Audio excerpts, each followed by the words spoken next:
attention of the world the existence of these nudge units in the UK government and how they were actually seeding fear into the populace to affect behavioral change.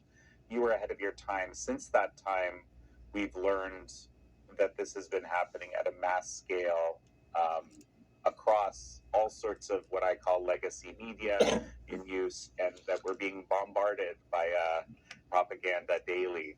Propaganda and censorship, two sides of the same coin.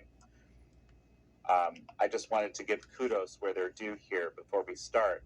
Now you've come up with something astonishing, which is a book that explains how to try to inoculate yourself in a whole myriad of ways from this. Tell me about Free Your Mind. Free Your Mind, the new world of manipulation, how to resist it, is very much my follow-on to my last book, which you've just been very kind about, A State of Fear. I've co-written this book with fabulous behavioural scientist, psychologist called Patrick Fagan. The idea behind the book is that we do live in quite a unique time. We are bombarded with information and propaganda. It will sound dramatic for people to hear it this way, but there's a war on for your mind. Your brain is a battlefield. One study in 2007 estimated that the human brain receives the equivalent of 174 newspapers worth of information every day. So that's the first thing, you're overwhelmed with information, and the human brain simply can't cope with it all. So what you do is you depend upon shortcuts, cognitive biases to make sense of the world. I don't think we really live in a democracy in the same way that we used to think that we do. Democracy is about enacting the will of the people. But now you have nudge units embedded in governments or advising governments all around the world. And what they're really trying to do is change the will of the people from the top down. Now, there's no democratic mandate for this. So governments are sneakily using pre-conscious, subliminal and covert techniques to change the way we behave, to make us model citizens, and maybe it's supposedly in our best interests, but we haven't been consulted upon it. There's a confluence of this kind of sophisticated psychology, nudging and behavioural insights combined with AI and social media platforms and big tech. And I think the world is changing in ways which we cannot begin to understand the ramifications of. So there are thousands of books that teach people how to use propaganda, nudging, persuasion, and advertising. And I don't think until now that anyone has really tried to write a book that is a defense against the dark arts, that teaches people how to identify and resist the manipulation. And that's what Free Your Mind is about. Not everybody's going to want to resist the manipulation. Not everyone's going to agree that they're under the spell of so much manipulation. It takes quite a lot of humility to admit that this happens. When I wrote A State of Fear, for me that was such an epiphany that governments could weaponize our emotion and our fear against us to make us stay in our homes, to lock us up, to change all the normal rhythms and rituals of life, to make us follow the rules. Again, it's supposedly in our best interest, but life changed in a way that we never could have imagined before. And I realised I'd lost all of these essential freedoms, but I did have there was one domain that I could have freedom over if I wanted, and that was my mind. And so it set me on this path of trying to understand how we reclaim sovereignty of the mind. Often there are nudges, but sometimes, they're extremely heavy-handed attempts. And I'm thinking about Google Gemini here. There was so much ideology embedded in the system. And now it's astonishing how heavy-handed that manipulation is in this case. We're so lucky to have seen it. It's one of those moments when the curtain's drawn back. Do you remember all the furore in the media not that long ago, just several months ago, when we had big tech leaders and AI leaders and politicians telling us that AI could develop sentience, it could write religious tomes, rule the world, and it presented a threat to humanity that was at the level of nuclear weapons. It was an extinction-level threat. I didn't agree with any of that. I can come on to telling you what I think the real threat is. In a nutshell, it's that AI can be sedimented with psychology and nudging. It's a brainwasher's dream, frankly. But the thing about AI is it doesn't have sentience. It doesn't really generate language. What it's doing is riding on the coattails of humanity's achievements. And you can't forget the humans. It's the humans that code it. So people like to think they're above ideological influence, that they can't be manipulated, that they're not brainwashed, that they're not brainwashers. But what we've seen with Google is the pure, unadulterated ideological bias of the programmers. They want to change the way we imagine the world. And very transparently, I think in this case, and the thing that we've kind of increasingly been realizing, or I've been increasingly realizing over the last 5-7 years, is that almost every power structure in our societies, in our Western democracies today, is kind of filled with people that share this ideology or are ready to be on board with it as a way to success, I suppose.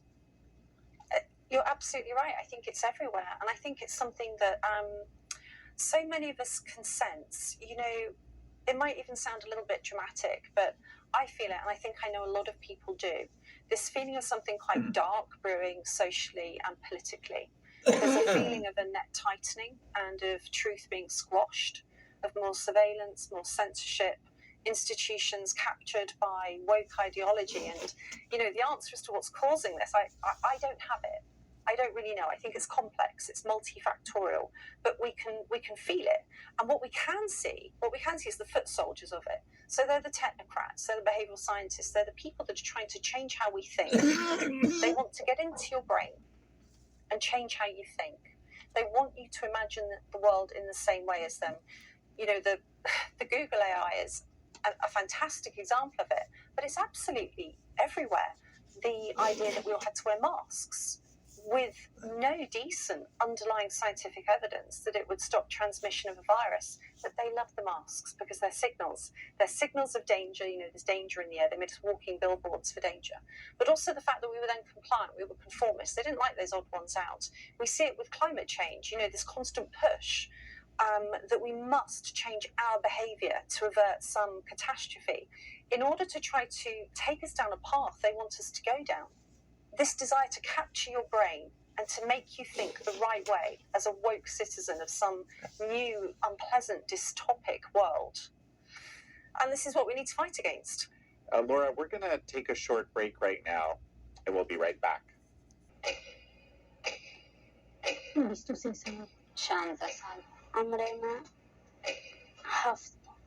عمل داعش كل يوم برای استعاله بطيبة لإيران سوريا بس كده جرت وقا وعلانه که إداره إيران که هو أخذت روش بوده وداعش اسكت تامبون برقوتينيز قريا بما مشكل بحث في النب باوان رحمنا ودم سؤالان مخدران كل باوان نستم بس هنا بس ناش بجاش in front of soldiers and then their soldiers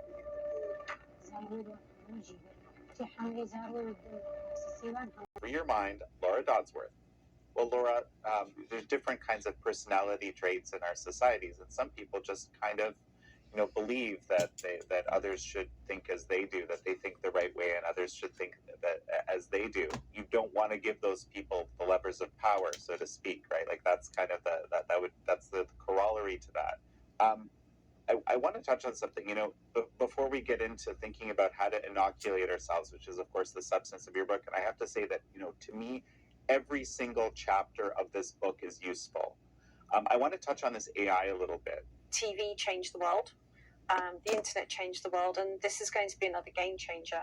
Aldous Huxley said in Brave New World Revisited that technology had disadvantaged the little man in favour of the big man. And he wrote that before the internet even existed. There's something called the picture superiority effect, which means that pictures affect us more emotionally. They're more persuasive than text, which would be why, if you want to consume information rationally, if you want to make the most wise decision for yourself, it's best to get it in writing. Read a newspaper without pictures would be the ideal way to not be manipulated when you consume the news. And of course, we're not doing that. We're scrolling through video very fast. If you imagine a world where we're wearing Apple Vision Pro, or you can create video just from text, the options for where this could go could be almost endless. What I'd find concerning is the exact kind of safety mechanisms they want to put in. The thing about these big tech platforms and social media and this new technology is it knows a lot about you. You know, we stomp around with very heavy digital footprints. One study that's now, I think it's about a decade old, actually showed that from just 200 likes, Facebook knew you better than anyone except your spouse. Facebook could detect your sexuality. You know, you can imagine a world where Facebook would know that a young teenager is gay before the teenager knows they're gay. And that's pretty old now. So you have a completely personalized digital footprint. And there's no such thing as a neutral platform online. It's increasingly personalized towards us. So not only does it know you, that means that it can predict you and it can shape your behavior. You can imagine a world where we're all in separate little separate digital pictorial worlds that are awash with symbolism, affecting how we see the world, how we interact with it. It's not even really the real world. And I think that's really the threat that's posed by AI, more than this kind of nebulous idea that it's going to develop sentience and nuke us.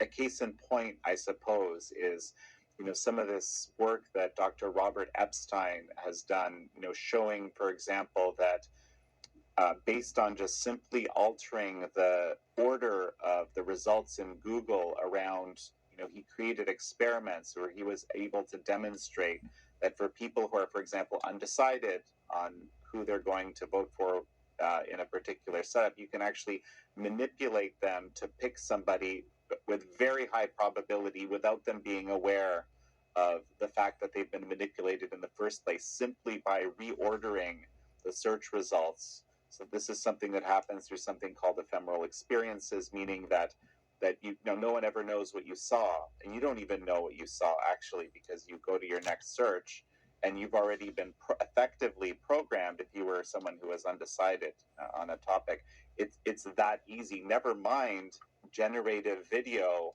that has subtle subliminal messages embedded within according to the biases or ideological views of the creator. Yeah, I mean, it happens in a more blunt way already. So, for instance, if I search for knives on Google, I'll probably get something quite straightforward about Swiss Army knives or whittling or kitchen knives or something. But if I was black in a city and listened to drill music, it's quite conceivable already that I would be getting something about reducing knife crime. This kind of thing already happens, operated by government agencies.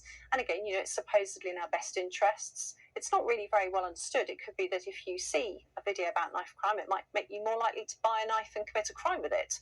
Just like there are studies that show that if you put up no smoking signs, you might be more likely to smoke because it reminds you about your cravings. The road to hell is paved with good intentions. Oh, I'm reminded of the Delhi Cobra effect. Do you know about this one, Jan? But tell me about it, please. It's an old example of nudging. Back in the British Raj, the British authorities wanted to deal with the appalling number of cobras.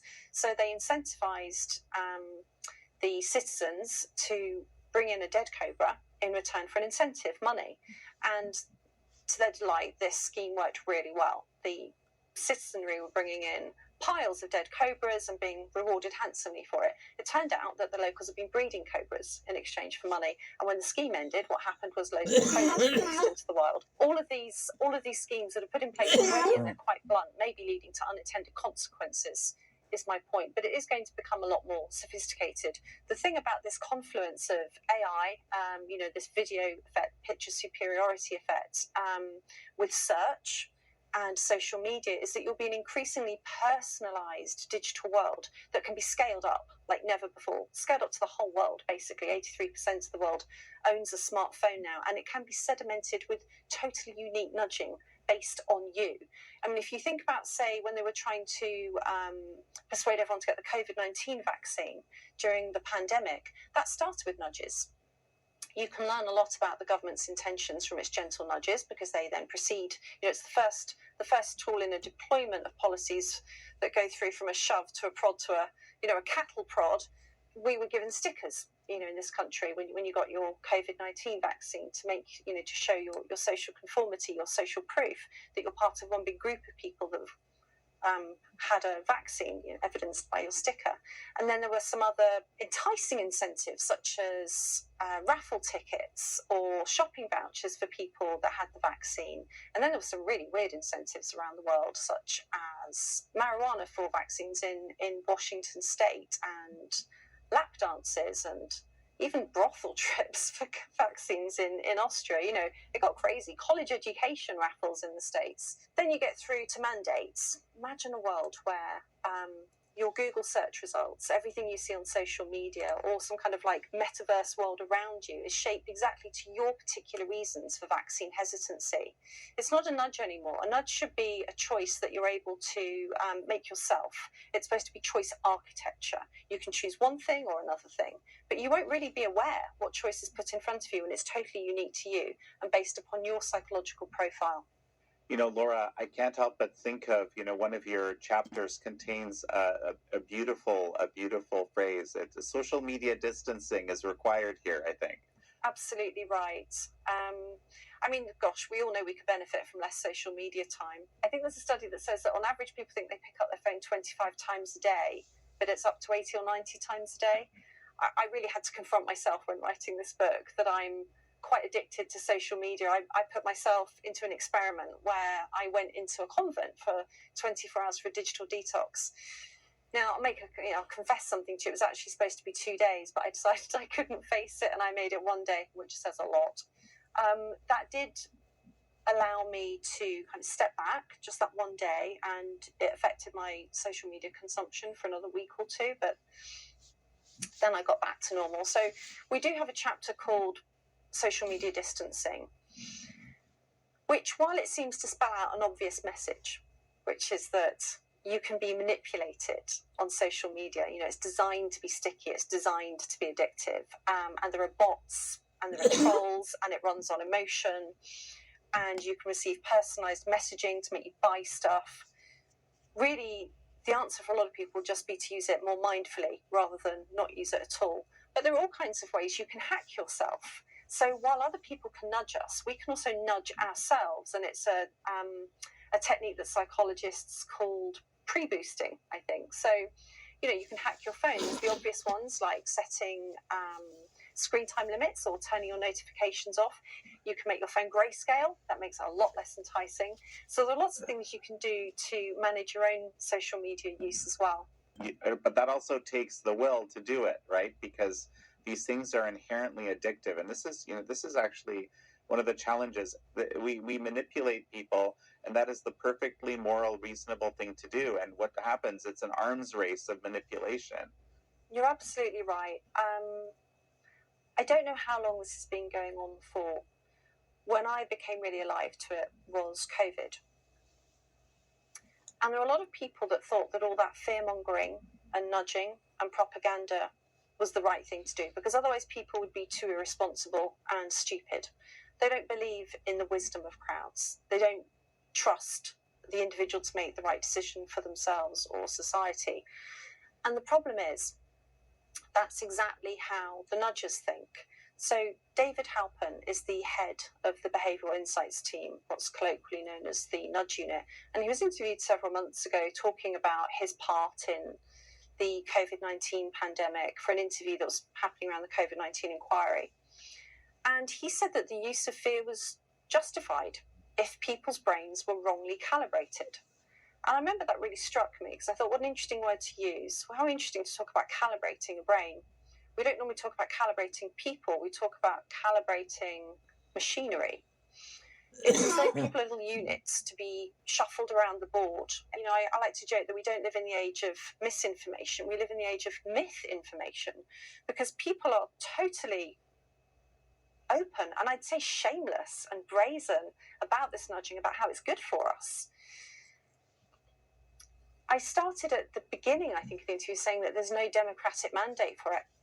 And it's important to remind ourselves that when all this nudging started, when it became embedded into governments, the behavioural scientists themselves actually talked about the legitimacy of the government influencing the public this way. And these smart people are just as susceptible to brainwashing as anybody else.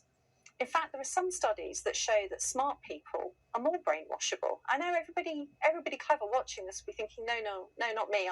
I'm too intelligent to fall for any sort of brainwashing technique. But it's not true. The thing is that smart people are better at justifying it. There's motivated reasoning. So if you are smart, you can intellectually justify an emotional position you hold. There's also the cultural mediation hypothesis. Smart people are very good at working out what sort of norms and ideologies and behaviours that they should adopt in order to fall in with the right crowd and do better in life. You know, this is like Rob Henderson's theory of luxury beliefs. We used to have material objects to indicate our social status, but it's increasingly become about the beliefs we hold, and they're pure luxuries. That's why you get people, kind of an elite class in metropolitan cities who believe such mad things as men can be women, or you can identify as a cat.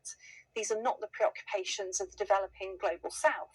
So smart people are very good at taking on crazy ideas and justifying them because they've got the brains to do it. Any final thoughts as we finish?